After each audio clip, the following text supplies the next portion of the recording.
There it is. Boom. Slated. Let's go. Damn, here we are. Second episode of Rest of Hearts podcast. It's me, Pat. I'm here with Vinny. Hello. Vinny is part of Groveline Media with our guitarist, Kevin. I am. You guys make pretty much all of our music videos and music videos for musicians here in the local Cleveland area, right? So far, yeah. So far, yep. So I'm gonna jump right in. This is how I like to start the last one. So I'm gonna start it the same way with you. Sure. So you gotta pick a desert island album. It can be one album that you could listen to for the rest of your life. What would it be? Wow. The Deer Hunter's Color Spectrum. Really? Yeah. That's funny. Kevin picked the same thing. Do you really? He did say like, oh, I would pick this one. I think he picked something else, but that was his one that was on the dock waving goodbye as he left at the. I would say that would be the one just because there's a spectrum of songs. Yeah. I've got like a journey of music. It's like a quadruple album practically. It's like 5 albums, there's right? 4 songs per EP or whatever. Sure. And then there's 8 of them, 7 of them. Oh yeah. Okay. So you'd be like set. Or second pick. Okay. So this is the one that's waving goodbye. This is the one waving goodbye. Okay. Foo Fighters, In Your Honor. Okay. Because that's also a double LP. Sure. It's really long. Yeah. You know, it's probably one of the albums that I fell in love with the most with Foo Fighters, even though it's not their best. Uh-huh. But I was like the one I was like, damn, this is for me. Foo Fighters for me. Well, you really like the Foo Fighters, right? That's like one of your favorite bands. They are. Is Dave Grohl like one of your favorite musicians then, probably? He's up there, but I was more a fan of Taylor Hawkins, so. Oh, that's where that's right. That connection. I mean, Dave Grohl is great, but I feel like there's more to the band than just him. Mm-hmm.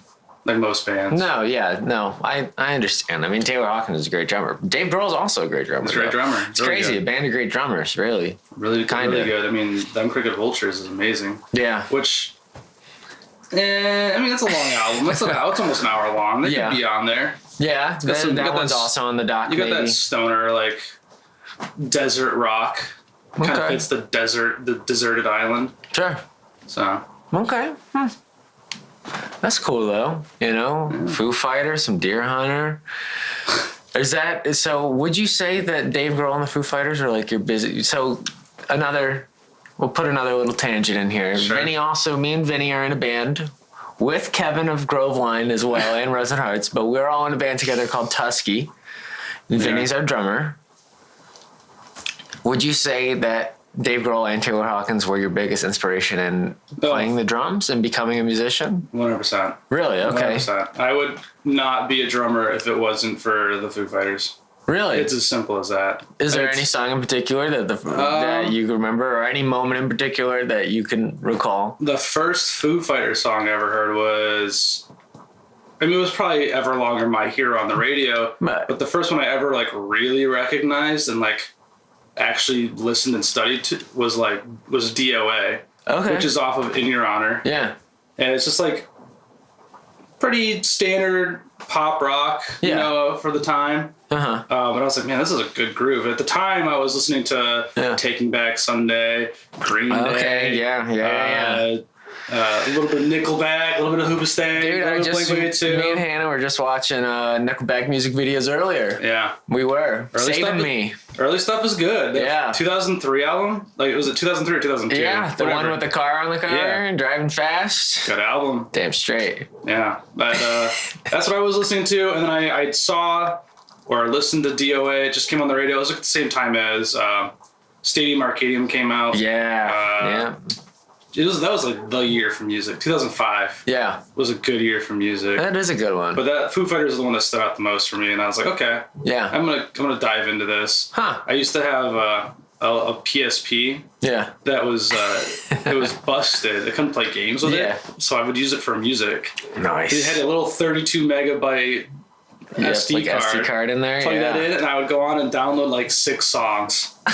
And I would just listen to them. I'm oh my god, like a 5th grader. That's all I would do with it. Yeah. So that's where it started. But I was I was playing percussion for like school band. Yeah. At that same time, which I was just doing snare drum. I was like naturally, I have rhythm. I'm not like amazing, but I have rhythm at that time. Yeah. And this is like early high school, or are you saying like later in high school? This was 2005, dude. Oh, okay. Yeah, this was 2005. Oh, okay. I was a fifth grader. Oh, damn. Okay. I'm a kid. So I thought you were saying marching band. So I go into middle school, still doing the same thing, playing the snare drum. But I'm getting ready to graduate or go into my 7th grade year, and they're like, "Hey, you're playing drums next year, like drum set for our jazz band." Nice. And I was like, "Since when?" Like I was not asked. No one asked me. Yeah, no one asked you. They told you. They told me. The school literally signed me up for it. I was like, "Okay, great." It was just bestowed onto you. So now I have to learn how to play drum set. So I started taking lessons. And it was like the thing when you're a drummer or a kid or a musician or whatever, they keep asking you like, what influences you? What do you like? Listen to that. Maybe try and grab onto that. Yeah. And it was just the Foo Fighters. And I was like, okay, I'm just going to keep listening to the Foo Fighters and keep studying like what they do in their music videos and stuff. And like, sure. All right, that's what I want to be. Nice. So if you do listen to me play, you will hear a lot of little things that are like, okay, it's like a Taylor Hawkins-esque drum beat or a Dave Grohl-esque drum beat. Okay, yeah. I was gonna say, do you think that makes its way into Tusky at all? Because I know a lot of it's kind of like pretty pre-laid out. You know, it's all kind of like when they're writing, it's very when all of you are writing, it's pretty like, you know, have the drum beats kind of already been formulated a little bit. But do you think you still are able to bring your own element into that? I definitely try to. It's nice having like the building block from when like Kevin is demoing something. Yeah. Then to like take just it to have the idea and then be like, okay, well, this is happening now. It's like, all right, maybe I would do something different at this bridge or during this little break. So, yeah. You know, it's nice. It's also like this band's a little bit different than like what I've normally played. That's right. So what have you normally played in? There's a lot of like indie, like not coffee shop type music, sure. but like we could pass by it as a coffee shop. What's name some artists that you think those bands would be like related to? Well, I mean the first one, that's a hard one. I don't even know what to describe it as. Some people said we were like kind of Paramore-esque. Really? But that's not a coffee shop band. But I was like, no. I guess it could be. I was like, it's not Paramore at all. We had one song that was like, it was like a female-fronted band. Yes. And we played like rock songs. Like, they sound like Paramore. So I was like immediately like, oh, it's like Paramore. It's like, no, it's not. It's more blues influenced. Sure. Pop rock. Okay. Like that's the best way to like describe the genre. Band-wise, I don't know. Really? Okay. Literally, I couldn't... That's all right. Couldn't name another band that we sound like. And then after that, I was in a band for like 2 years called Muttnik. It was just basically kind of like a cover band. All the songs sounded kind of... They're kind of similar in like their structure. A lot of E major, you know, songwriting. Got a lot of E major. You know, so it was like, that's the stuff where I was like, all right, well, I'm just going to copy Taylor Hawkins whenever I play drums. Yeah. I'm just going to keep doing what That's cool, though. Well, not copying, but not copying, but I mean, at the same time, if he's your biggest like musical and drumming influence, it's kind of hard not to like monkey see, monkey do type thing. I mean, I find myself when I write, sometimes I find myself doing the same thing with like My Chemical Romance or like Senses Fail. Like it's just kind of like, or even Armor for Sleep. I'm like, what did they do? Okay, I'm gonna do that. But then it's like sometimes it doesn't work out the best. Sometimes you got to find like, you know, what you like the most. You know what I mean? Or what you take from that you connect with the most. Yeah. You know what I mean? I do. I don't know. That's what I've always found. It's just like, it's good to blend the influence with and because it's like early on, you need the influence because you need to be able to be like, you need something to take you down the rabbit hole to guide you to where you find yourself. And then like, once you've been doing it though for like long enough, you eventually kind of start to like develop your own style. And I think that's the coolest part is when your influences and your style kind of start to like mesh together. Cause like when you're a young player, you have no style really, in my opinion. You don't have a style yet. You're just, that's literal. Like I'm going to copy this thing. So like I learned how to read sheet. I played from sheet music when I started. I could play sheet, Yeah. So it was like Saxophone. once they were like, hey, Lose it. When you're reading the chart for a jazz song, it's like it shows you the first two measures, and then it's just line. Those lines mean make it up. Yes. No, they do. Yes, they do. And I was like, oh, okay. Yeah.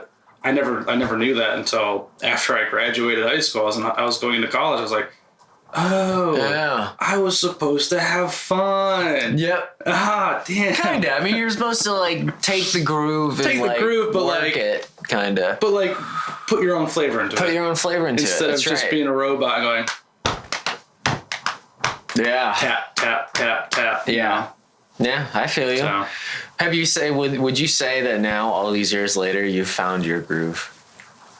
I think I'm close. You think you're getting there? I think I'm close. That's okay. I feel like there's parts where when I play, it's like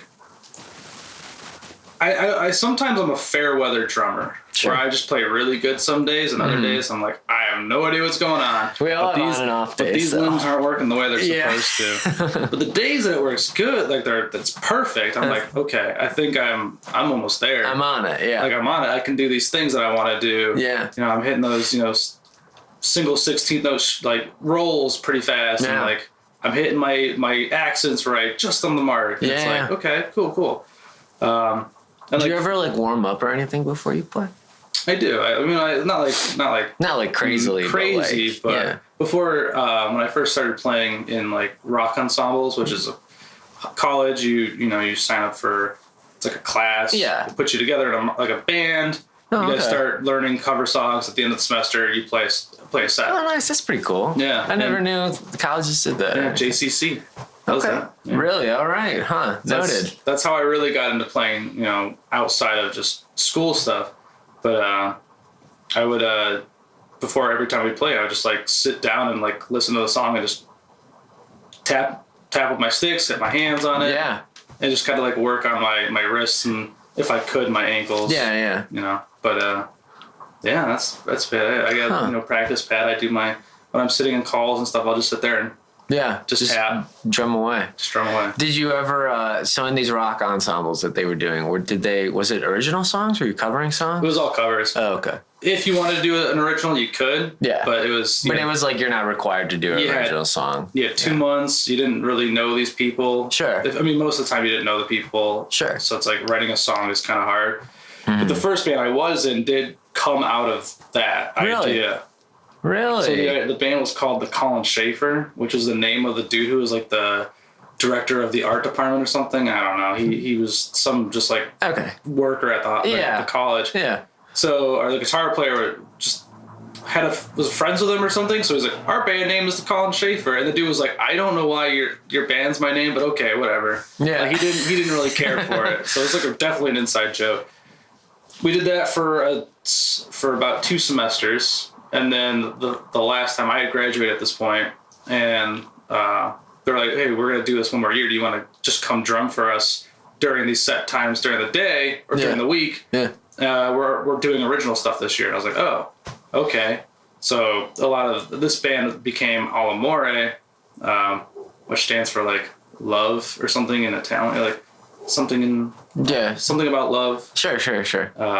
But if you know, you can comment below what it means. Comment below. That was the spawn from doing just meeting random people and playing covers. Nice. It's a good way to do it, though. Honestly, I just jumped like straight into we're writing songs thing. I never did cover bands or anything like that. Yeah. I feel like it's hard. For me to distinguish, like, is this an original idea or am I just totally copying this thing? Because I've heard so many, like, I've played so many covers, I've heard so many songs, and I'm like, wow, I really like that song. Yeah. Like it happened today. I learned about a band called Teenage Wrist recently. Yeah. And they're a cool band. Yeah. And I was like, damn, this song is good. Yeah. And I was like, I want to do that. Yeah, like right now. I can tell you, I've had many ideas spawn off listening to that to their new album. I will say, it's not like the new album right now, but it's like it came out a while ago, but it's the most recent album, and I can tell you that I've listened to that so many times, just been like, yep, I'm gonna write something like that, and it never works out because I just like don't. My brain doesn't think like that, but my brain thinks it can think like that. Let's move over to making videos, making films, movies, whatever. Oh yeah. Do you have? Because obviously you have a film background. You went to school for film, right? I did, yeah. Okay. Is that also in? No, it was in. That was in Oneonta. So SUNY Oneonta, which is you have New York City. Yep. You go up the Hudson, take a left. Okay. Go west towards you get to Albany, go west. You'll eventually hit Oneonta. Nice. You've had to say that to a lot of family members, huh? I sure have. Nice. It's like you go straight north from New York City and then like west a little bit. You'll get there. Nice. It's right off of is it 86? Who's to say? Because 90 goes all the way up to Buffalo. Yeah, so it's 86. Yeah. Okay. Nice. So you say 86 to anybody in New York State, they know where they know where they're going. Okay. Huh. Yeah. Very cool. So then what got you there? I mean, clearly we're talking about, you're playing drums, all this stuff. Where in this where did the video come into play? Where did the filmmaking come into play? Was there like a movie or a director or something that got you inspired, or you just always had a thought about it? Or so I definitely was like a blossomed video person. Like I never was like, this is what I want to do in my life. Like, yeah. I love this shit. You know? It kind of came over time that I was like, okay, I think I want to do video stuff. Because when I went to JCC, Jamestown Community College, I went for audio. I was basically, it's a digital audio recording certificate. Yeah. But in reality, I just learned what some terms mean. Yeah. I know how to turn a board on, turn it off. Oh, yeah. I know how to plug a microphone in. Been there, done that, my friend. Basic AV stuff, pretty much. And I was like, okay, well, I don't really want to do this for a living. Yeah. But I can add this onto video stuff and, like, combine the shit. That's right. Make a package deal. So, just like that. Just like that. And so when my friend Ron... Yeah, that's right. We went to JCC together, and he graduated a semester before me. Okay. Or after me, excuse me. Is he older than you? No, he's a year younger than me. Oh. Huh. Maybe 2 years younger. Okay. He was a grade below me. Sure. He's young for his age. Yeah. But he's like, hey, me and two other friends are going to Oneonta. To make movies. Well, no, to do whatever they're doing for college. Sure. And he's like, you should come. And I was like... All right. Wow. Okay. So I had no plan. I had a kind of an idea that I wanted to go back to college. I was applying to places, but I wasn't really serious in my brain about it. Yeah. Because I got accepted into SUNY Fredonia, which is a good audio program. I've heard of Fredonia. Yeah. I was accepted into Buff State, which has a pretty decent video program. Sure. Like much better than Oneonta. Like both colleges have a better program than Oneonta. Oh, nice. Okay. But I was like, man, I don't know if I want to go live up there and do this stuff up there. Sure. But they're like, hey, three of your friends are moving to this town in the middle of nowhere, New York State. It's pretty far away. Yeah. I was like, okay, I'm doing it. Might as well. Might as well, huh? So there wasn't like... Really, there wasn't like a movie or anything that made you be like, man, I could maybe do that. You know what I mean? I think the director that got me to like come around to like wanting to do stuff is Wes Anderson. Okay. Yeah. It was definitely between him and like I used to think Scorsese, but now that I've seen more of his movies, I'm not so much in. Like his stuff is good. Yeah. He is an auteur of what he does, but like I just think his material, like the stories he tells, aren't like. Nothing crazy, groundbreaking. Nothing for me, really. Nothing for you. Goodfellas is perfect. Yeah, right? Goodfellas is a great movie. That's a perfect movie. I guess Taxi Driver's pretty good. Yeah. Yes. What's the? I can't even think of the name of it. It's one of his first ones with Harvey Keitel. I think Robert De Niro is also in this one. He's really young.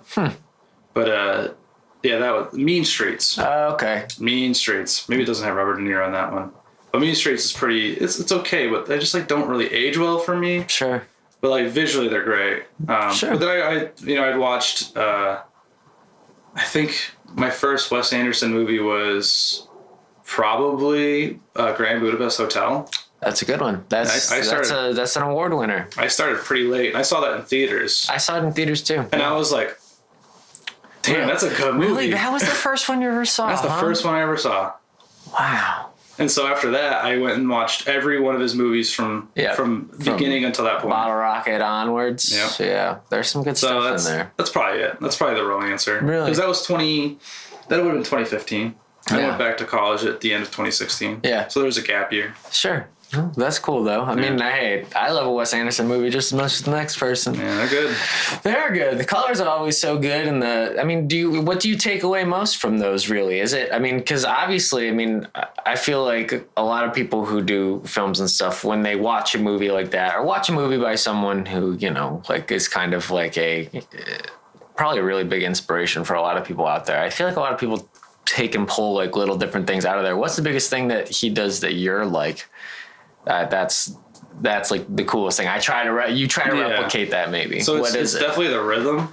Okay. It's like the rhythm and like the composition of everything. Yeah. There's always a reason behind what the shot is doing, but also there's rhythm to it. So like the best way to think of it is like it's like a children's not a song, but like a nursery rhyme? Like a nursery rhyme. It feels like his movies are nursery rhymes in my brain. Huh. Where like there's like they're bouncing along to like a syncopated note or like to syllables or something. Yeah. And then like it feels like I'm reading a kid's story. Like those big thick, cardboard books. Yep, and pops out of the page. Exactly. Yeah. But it's, adult material, right? It is. I mean, some of it's adult material. And it's like not adult. Yeah. Not rated X people. No, it's not that. It doesn't make that. But like, it's not yet. A more mature story being told in a way that like I feel like how I imagined these stories being read to me as a kid. Yeah. So it's like, okay, I really like that idea. That is cool, isn't it? The thing is, it's really hard to replicate that without just like outright stealing that style. It is. I watched a video on it one time about his style, and it's I forget what the name is, but it's basically Wes Anderson. Like now, it's the Wes Anderson style. Yeah. But there's an actual name for it that eludes me now. I can't think of it. But it's just all about his shots and how he composes. There's like the foreground, but then also like the background is also like just how they're so like separated, but often in the same scene. And when people like come from the background to the foreground, it's like very like it's very like a momentous like thing, like them coming from the background to the foreground to like interact with the foreground character, and then like there's always stuff going on in the background. You know what I mean? I do, yeah. So it's definitely what he took from all these people that because his main influences are, I believe, French cinema, French directors and videographers. And he kind of like put his own spin on it, which is like crazy. Yeah. Like, it's crazy. It is crazy, isn't it? So that's what made me kind of want to maybe look into it more seriously. But if we're also being really truthful, I guess, I really like the series The Walking Dead. Sure. When I was when it was starting off, and I was like, man, I want to do that for my job. Oh, like I want to work on that TV sets? I want to work on that TV set. Yeah. That's cool. So it was like that was kind of also the trajectory. Sure. So that's cool though. I mean, hey, Walking Dead is a great show. There's a lot of really good I feel like especially shows like that, like the makeup artists really get a chance to like shine and stuff like that. For sure. Sure, it's like cool to look at. There's some good color in that show, but I feel like it's mostly like practical artists. It's mostly in the art, not in the the writing kind of.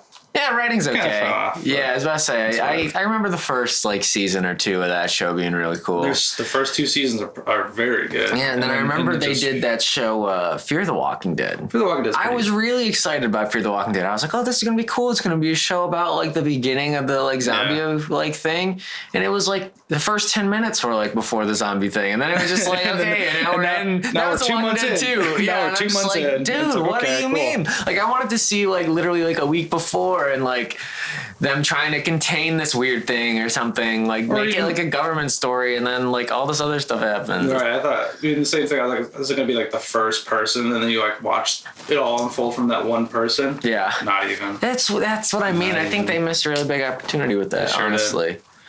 Yeah, that's kind of where that's where that journey started. Yeah, that's okay. So then let me ask. So obviously, like I said, you and Kevin have both made all of the Rusted Hearts videos so far. Do you think you've been able to take any of that Wes Anderson stuff or all the stuff that you are inspired by video-wise and put it into these videos so far? Do you think that there's anything in particular that you can think of that maybe to look out for, or anything that's already out that you'd be like, that you're like, I was really inspired by this. We did this. Boom.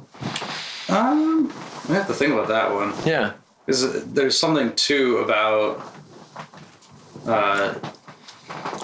when, for me, I don't know if it's for anyone else, but, and it might not be this, someone's gonna watch this and be like, wow, that's like not the way to do it.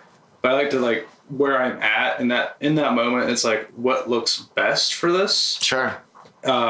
If you have time to choreograph stuff, yeah, then absolutely you can make these like really crazy cool things, but also if limited time or something, or limited equipment, because I mean we've been working with a lot of limited equipment. We do. I mean, so do you and Kevin though. Really, I mean, it's a completely DIY. Well, I mean, it is DIY. There's no backing or anything like that. No. It's a completely DIY video production company. So when you can't do like certain things like a pan in or a dolly in or something kind of shot, do like the vertical effect when you ban out, so it looks like the background's getting bigger, but the person stays in the same frame, same size, same place. Yeah, like that's cool stuff that I'd love to do. And like Wes Anderson, like you kind of have like that middle. He's always symmetrical. Everything's symmetrical. I love the symmetrical look. Like I don't like things being too off the sides. Yeah.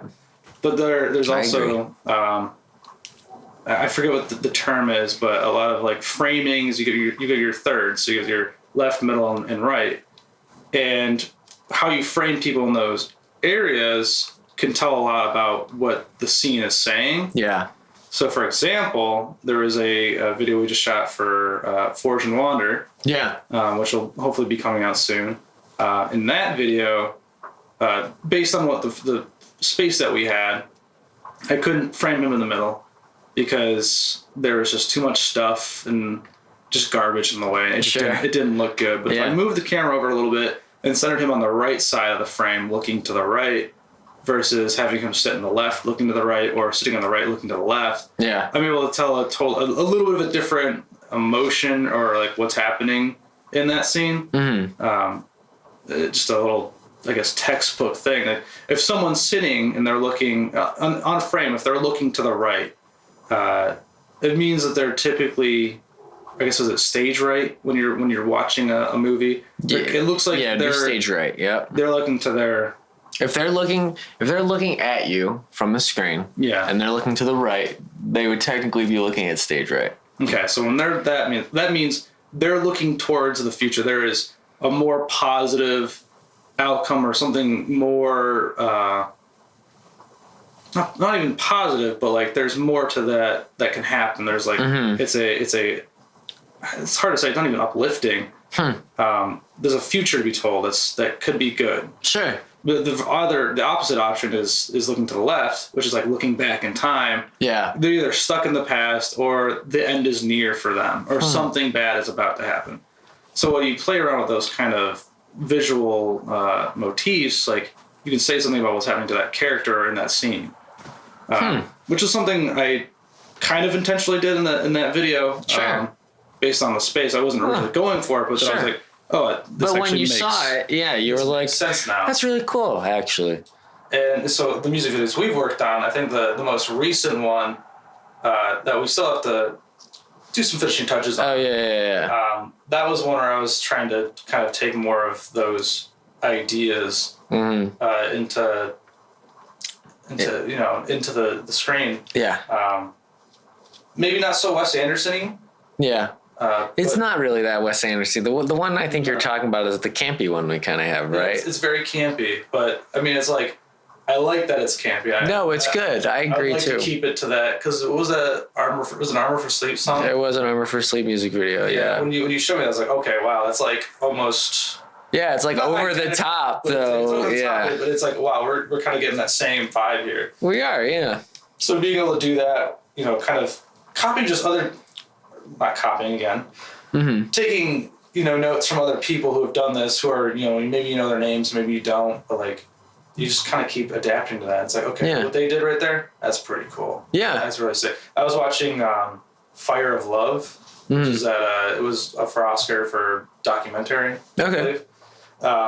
There's like a shot where it looks like a pair of binoculars. Yeah. Totally Wes Anderson, right? Those binocular shots. Like on over the camera type thing. That's cool. The left frame, binocular was someone holding a rock and looking at it, and the other frame was a person in a crouched position looking at the rock. And it was just framed so well. I was like, man, I have to take a picture of that because someday I'm going to do that. Yeah. Like, I have to do that. That's cool. And a lot of that's like, it's not even like editing. I feel like a lot of that they do. Well, I suppose that would probably be editing. Yeah. But I know I've heard of people doing stuff like that where they like, put stuff over the camera to like actually like manipulate the thing. Like, I was watching this one guy's video. For some reason, for like a little bit on YouTube when I was getting into my VHS camcorders for some reason, for some reason it kept bringing me down these like weird like cinema people things. Like they would be like, yep, this is a cinema guy. I'm going to show you 10 tips to have more cinematography in your thing, whatever, blah, blah, blah. And one of them was like, he uses like plexiglass like in the sink and like, we'll put plexiglass over his camera and like kind of lift it up a little bit on something, but he'll like run the water, wash his hands like over the thing, and then like turn off the water or like wash dishes. And I'm like, damn, like that's such a cool idea that you just like don't even think of. I mean, but you see it in like movies all the time, but you don't even think like I could do that in like 5 seconds. Easy. You know what I mean? The coolest one that I always think about that I was like, I still want to try it sometimes. You get one of those deep fish tanks. Yeah. And you situate the camera inside of that fish tank and you just dunk it in a pool while someone's swimming around. You can get underwater shots without getting the camera wet. They'll have to go into the water. Wow. It's insane. And I never thought of that. That's a good idea. There's a lot of cool things. And then you got to think about Fabelmans, the whole... Have you saw Yeah, that's right. I saw Fabelmans. Spoiler alert, there's a scene where it shows one of the movies that he's making, and the guy is running, and he like steps on a stick and it kicks the dust kicks the dirt out. Like there's an explosion behind him. Man, that's so smart. It is. That's so smart. It's practical effects. It's so practical that you never think of. Yeah. Because it's just so obvious that you would never think of it, and it's weird because it's so obvious you never think of it, but it's also so genius, and that's probably why we don't think of it because we're not that smart. One day. Maybe one day. I'd like to imagine one day. I mean, you guys are obviously staying pretty busy making music videos and stuff. We are. I'd say. What else do you... I mean, obviously you make music videos. That's fine. But what is your like dream to film one day? I know we've talked about you filming a movie. Is that probably the dream? That's the dream. I think that's everyone's dream, though. Yeah. I mean, the idea... So, before I had moved here to Cleveland, I was, brainstorming a bunch of ideas and like... and like most people, COVID depression hit pretty hard, and I was like, I need to motivate myself. So at beginning of 2021, I had started writing a script, probably like in 2019. Like I had an idea. I was sitting at work and I was like, okay. And like, what's how sometimes ideas where you just like think of something and you start building this idea that's just in your brain. Like, all right, I'm gonna write this down. Like, I'm just gonna type something up real quick, and then from there, it just sat in a folder on my computer for 2 years. And COVID's. We're in the middle of COVID. I'm sitting at home working all the time. I was like, I need to do something productive. Like, I'm not doing anything that's like making me feel great about what I want to do with this career or this hobby. And so I started writing. I was like, right, I'm gonna write 2 pages a day. I'm gonna do that until this is done. And I did it. I wrote a whole thing, 96 pages in probably 3 months, it's a long time. When you sit down and you start thinking about it, it's like, it's really a long time. You invested time into it. And doing that made me want to now physically make it. Yeah. Even if it's a bad idea, it's a bad script. I've never written one before of that length, so definitely it's going to be flawed. Characters aren't fleshed out very well. Yeah, that's okay. But the idea, it's like... But it's your start, and it's like, you got to do it to prove to yourself that you can do it before. I mean, in my opinion, like before I would want to get good at something, I'd be like, I should make sure I can do this first. Right. Maybe. Which is fair. Which, I mean, do these music videos and like that's true. Like all these little side projects definitely helps kind of get you there. There's 100%. I mean, obviously it's way more coordination when you're doing a movie that has multiple cast members. I was about to say, there's a whole crew incorporated into that. Whereas music video, it's kind of like usually it's you, me, the Kev, obviously, and the band. Yeah, exactly. So it's usually, just like, and even like then it's like if it's someone you're not working with, it's like their friends are stepping in as people that are going to be on screen. Yeah. You just say, hey, wave your hands, stand there, dance around, hit him. Yeah. And then you don't really worry about them because they're either not getting paid or they're just there to have fun. It's like, it's just way more or less stress and like, I guess guerrilla warfare, or not guerrilla warfare, but like it's guerrilla filmmaking essentially. It is guerrilla filmmaking, kind of. Which kind of comes back to that DIY idea. It's like it does. I think setting a high standard for yourself right off the bat, especially like me as someone who's new to the era still. Yeah. And Kevin, who's also still kind of learning the craft of like editing and doing filmmaking too. Just coming off the rip and just like, hey, we're like really professional. You're gonna get that Hollywood, MTV quality looking video off the right off the bat. Yeah. It's like I don't think that's a great idea, but I still think there is fun to be had for both. Me as a filmmaker and the band is like, they're trying to make a product. They're trying to, advertise themselves, but also have fun, like creating. Oh, totally. Like if you know what you're getting into, it's just going to be a much better experience. Yeah. And I think it's just something that I want to try and like just adapt to and adopt. Yeah. And I'm hoping, everyone else is into it because I think so. It's affordable. Yeah. You can do whatever you want still. I mean, you might have limitations with like having a car explode on, I-90. Yeah. or whatever. Well, I mean, that's the next video though. It's always the next video. Maybe down the line. Yeah. Yeah, that's kind of the idea. I forgot what the original question is, but that's where we ended. No, that's okay. No, I'm happy to hear it. Yeah. I mean, I genuinely think, I think you and Kevin both do great work together, and he's surprised me because he doesn't have a background. Yeah. As far as I remember, I think he went to school for a little bit. Yeah, but I think it was music. I don't think it was film. Exactly. Yeah. So he picked it up and he obsessed over it real quick. So he's learned a lot about editing that I'll admit it, I've been too lazy to try and learn myself. Yeah. So that's kind of cool. And the fact that I can say, hey man, let's shoot this video. I'll do all this stuff. And then you do this, footage, you do all that. And it's really nice. Yeah. Honestly, super nice. Because then it's I do like to edit, but I think it's more passion projects for myself. Sure. Not so much for other people. If that makes any sense. No, that makes sense.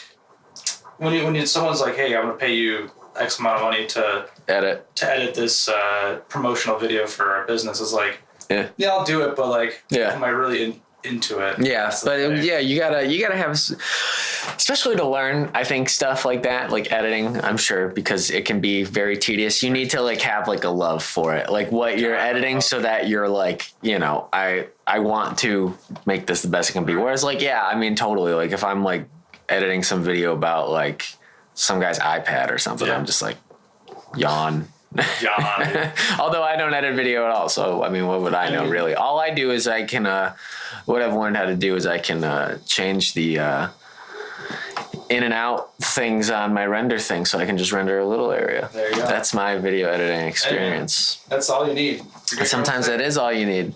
That's right. So then going back to that film, I was actually just thinking of this the other day because we were talking about my family has gone to where you grew up for vacation the last however many years, and we never met or anything until you moved here. All that stuff. It's crazy. I was thinking, would you ever go back and make just a documentary about Jamestown or Lakewood or anything like that? So I remember now what I was going to make a point, and I totally moved off from it. The other thing, when I was, the last 2 years right before I moved here. Yes. I had an idea. It was like, I had watched this, it was a 1-episode pilot on Amazon. It was like called Towns or something. I forget what it was called, but it was literally a group of people. They went to a random town in America, and they just did a documentary on this random town. Yeah. Like, there was nothing special about it. Yeah. It wasn't on the map. There's no stories about it that are crazy, but like they went through and they interviewed the mayor. Yeah. All these, patrons at a restaurant, a couple business owners, kind of did like some just like location shots of the whole thing. Yeah. I was like, man, that'd be a really cool idea for like a weekly show on like PBS or whatever. It's like, Town of the week. What are we watching? Oh, we're seeing Jamestown today. Let's see what Jamestown has to offer. Yeah. And like just like it's like, I don't know, it's like the perfect PBS type show. Mm-hmm. I was like, I wonder if that would be something fun to do like locally and see like, just like go to random towns, interview some people, make like a 30-minute segment of each town. Yeah. Has enough content to make a 30-minute video, because sometimes, living out in Jamestown, once you go like 10 minutes in any direction, you're in like 200, 300 person population little villages. Yeah, but I think that's kind of one of the cooler aspects about it, in my opinion. Yeah. So yeah, that's kind of the answer to that. It would be cool to do something like that where it's like just like a quick 30-minute profile for a show that's on PBS. Yeah. I think that'd be great. Huh.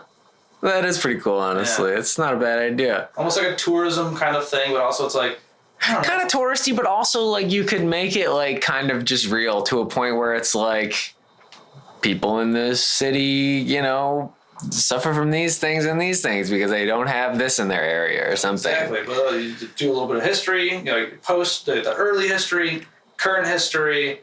What they want in the future. What they want in the future. Huh. Boom. That is cool. Yeah, so that's... And you would do that about Jamestown and Lakewood, you think? Lakewood, I guess, for you. Definitely Jamestown would be pretty easy. Well, yeah, because... Lakewood, I think I could pass it. I know enough about the area now. Yeah. But there's like all these little towns around the area that are like, they were part of like the Underground Railroad, or there's a town or a city, a little bit like 30 minutes from Jamestown. Yeah. Called Dunkirk, and the sister city is Dunkirk in France. Yeah, that's right. That's right. Like they were involved in World War II and stuff, and like a bunch of famous people are from Jamestown. That's right. Lucille Ball. But then you don't even hear these names. Like when you think of Jamestown, you're like, okay, Virginia, Virginia. Yep.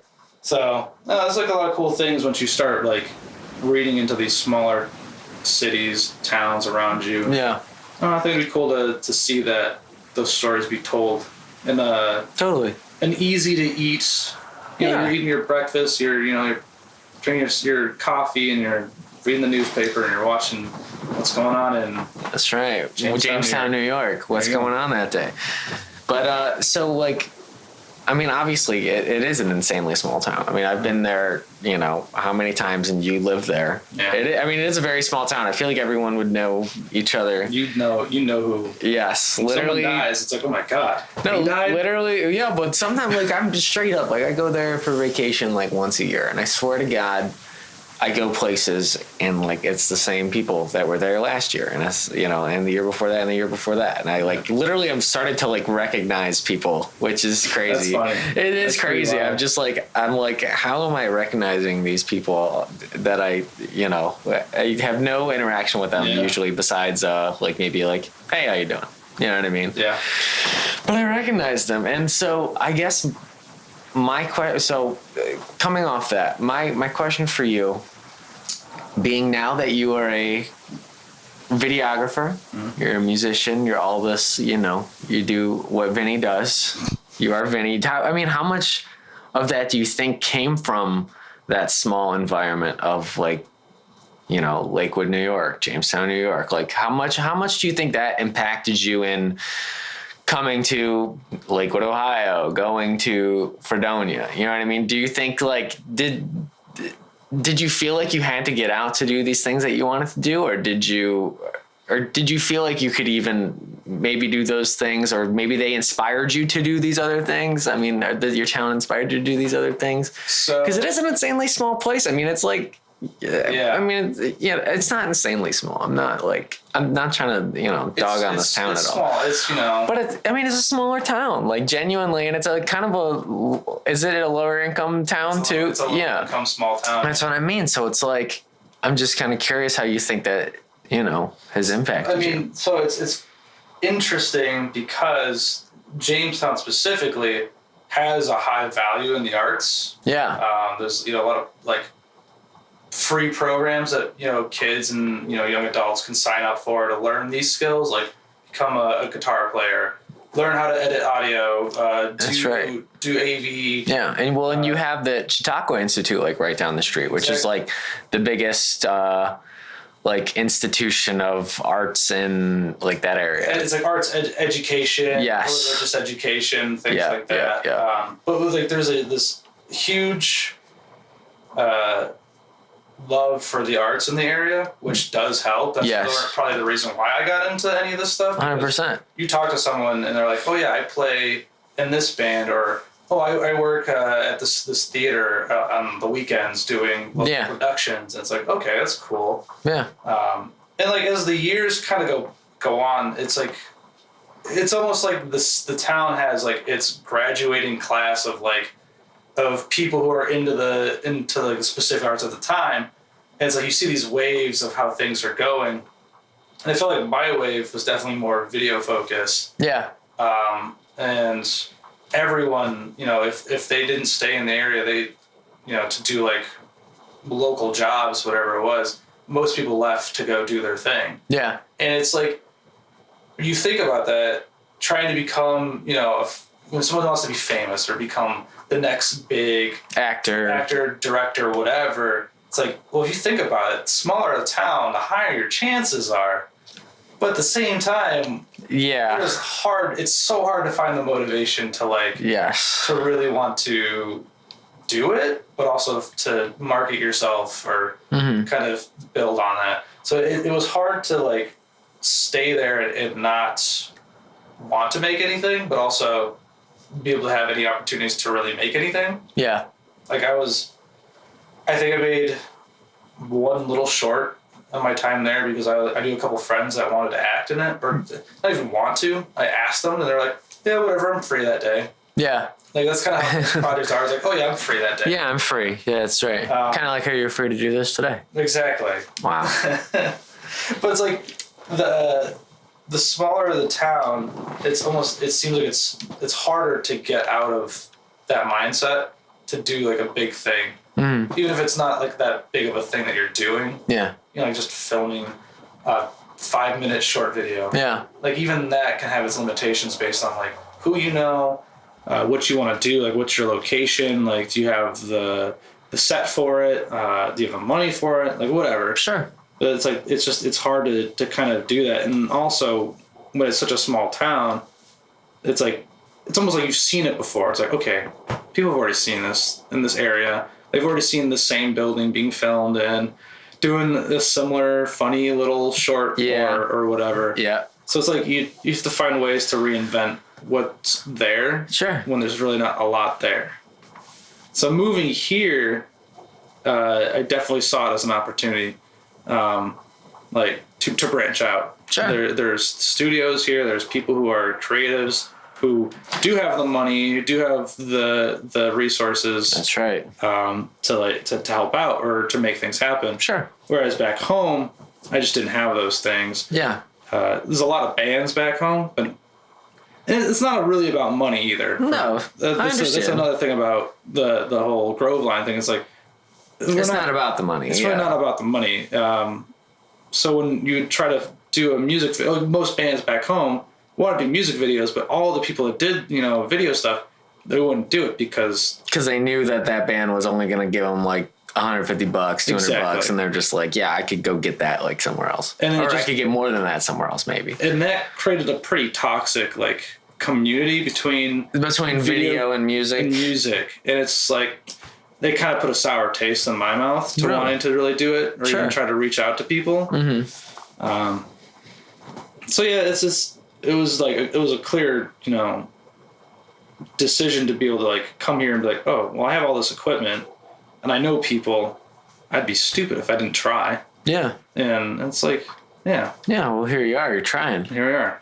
And it's working out pretty well. So you think that it probably did benefit you creatively because it gave you the push to. It did. Oh, for sure. Like, I mean, I definitely have now a new appreciation of my hometown because of, the things that my experience of growing up there and wanting to do big projects or do certain things, like getting away from that. Obviously, it kind of sucks because you leave your friends and family and the things that you're familiar with to do something that you're not familiar with. But at the same time, now I'm doing something that I like to do, and I'm learning to become familiar with it. Yeah. So it's like, it's a good drive. Yeah. Wow. Yeah. That's pretty cool. Look at you go. You're just doing it. There I am. And we never met. We never met. The entire time I would come out. Crazy. And you were never, We almost hung out one time. Yeah, we almost did. I think it was because, too, you said that you started going out like 7 or something years ago. Yeah. And I think I just moved. You just moved. I just moved to a different part of the town. And our buddy Nick was like, hey, you guys should hang out. Yeah, but also it's like we don't know each other. This would be really weird. Yeah. But we both know Billy. We both know Billy. Yeah, Billy.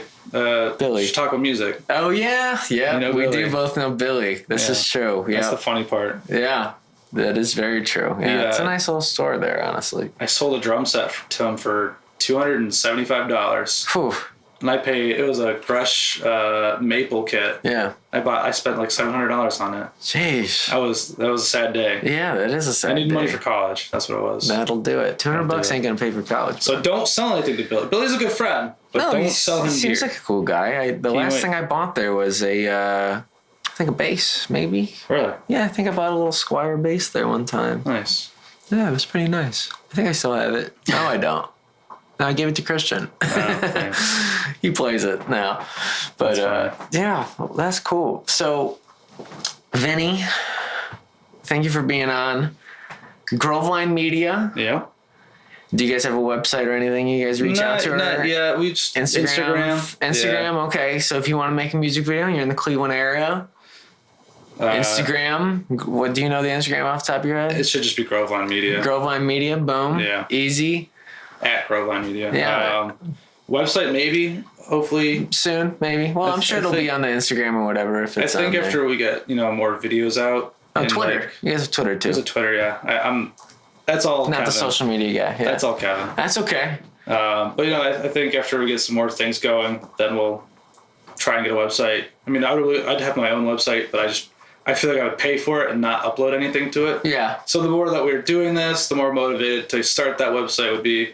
Hopefully maybe business cards, to kind of hand out. Sure. So, gotta market yourself. Yeah. Well, yeah. Get the name out there. I know what you mean. Well, yeah. Hey, thank you very much for coming on, and thanks for making all the videos that you're gonna see so far are done by Vinny and Kev. We've done all the Wrestle Hearts videos with them so far. Yeah.